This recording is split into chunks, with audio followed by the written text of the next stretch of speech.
Hello বন্ধুরা, আজকে আমাদের বিবাহবার্ষিকী। আমরা প্রতিবারই বিবাহবার্ষিকীতে এসে মায়ের মন্দিরে পুজো দিই।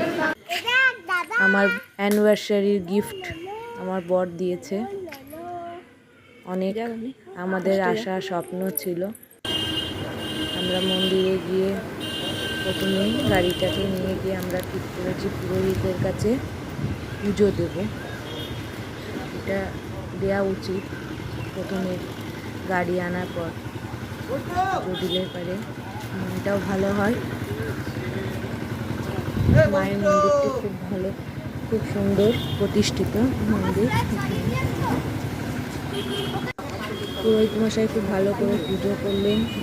যা যা রিচুয়ালস করা সব একটা একটা করে করলেন। যা বাবা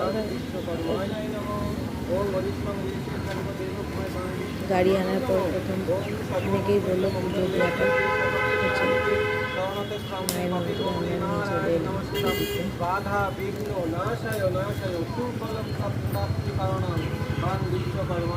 পুরোহিত মশাই খুব আন্তরিকভাবেই পুজোটা করলেন। আমাদের মনটা খুব ভালো হয়ে গেল। নিজের থেকেই বলে বলে দিচ্ছিলেন।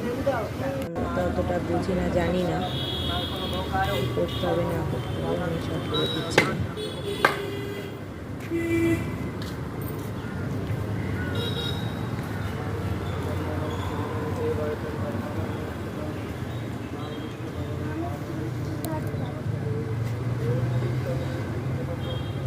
নারকোলটা ফাটিয়ে চারটে চাকার পায়ে মনে হয় দিতে হয় নারকোলের যে জলটা, সেটা পুরোহিত মশাই মন্ত্র করে ঘুরে ঘুরে দিচ্ছিলেন।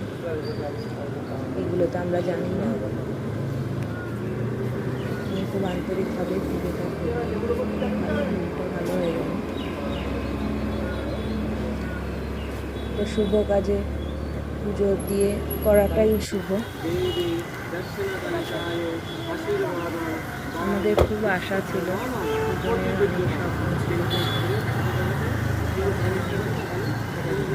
প্ল্যান করলি যে অ্যানিভার্সারিতেই আমরা গাড়িটা নেব।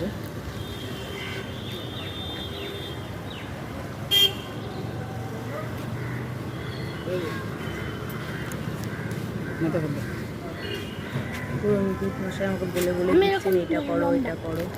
আমি খুব আন্তরিকভাবেই করাচ্ছেন। বাচ্চাটা কোথায় গেল? মানে পুরোহিত আছে, কোনো রকমই করেছে, কিন্তু এনারা খুব টিপ পড়ে যা। খুব বৃষ্টি পড়ছিল ওই দিন।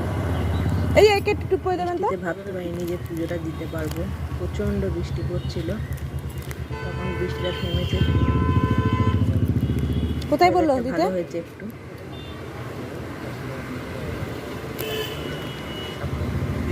মায়ের মন্দিরটা এত ভালো, মনটা ভালো হয়ে যায় এলে পারে। আমরা প্রতিদিন সন্ধ্যাবেলা এখানে এসে সন্ধ্যা আরতি দেখি। আমাদের যেহেতু রাত্রিবেলায় আমরা প্ল্যান করলাম সবাই মিলে একসঙ্গে অ্যানিভার্সারি রাত্রিরে বাইরে খেতে যাব।